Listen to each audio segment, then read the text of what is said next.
अपहर मस्ती में डोले बोला मामा बोले मस्ती में डोले आइल गया नाचे टुवेल नेपाल से देवघर में धूम मचले काल से कमर हिलावे गाना बाजे महाकाल के सब कवड़िया देखे इनके होटल के बोला मामा बोले मस्ती में डोले मस्ती में डोले पिए खाती भंगिया दूधवा में घोले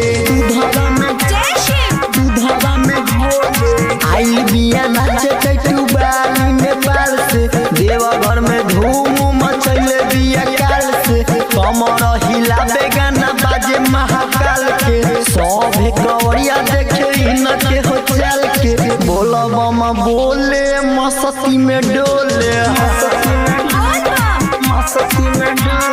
पिए खाती भंगिया दूधवा में घोले दूधवा में घोले डीजे अमित तिवारी अपहर बोलो मामा बोले मस्ती में डोले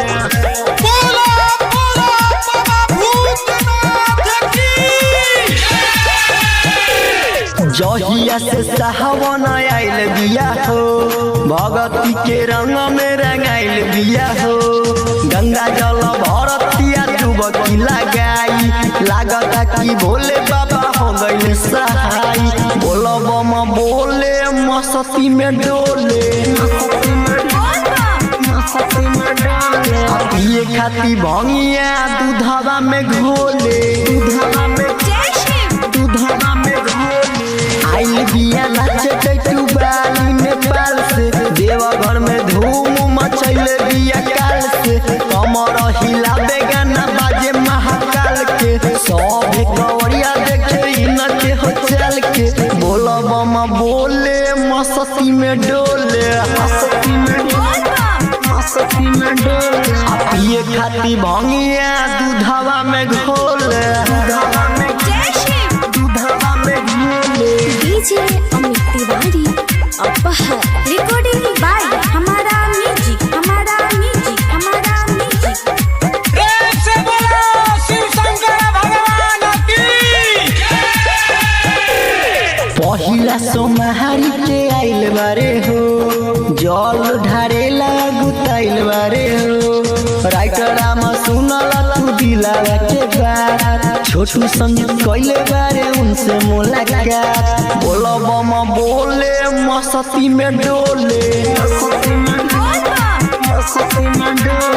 पिए खाती भंगिया दूधवा में घोले दूधवा में घोले आइल बिया नाचे टुबाली नेपाल से देवघर में धूम मचले बिया काल से कमर हिलावे गाना बाजे महाकाल के सब कवड़िया देखे इनके हो चल के बोला मामा बोले मस्ती में डोले पिए खाती भंगिया दूधवा में घोले दूधवा में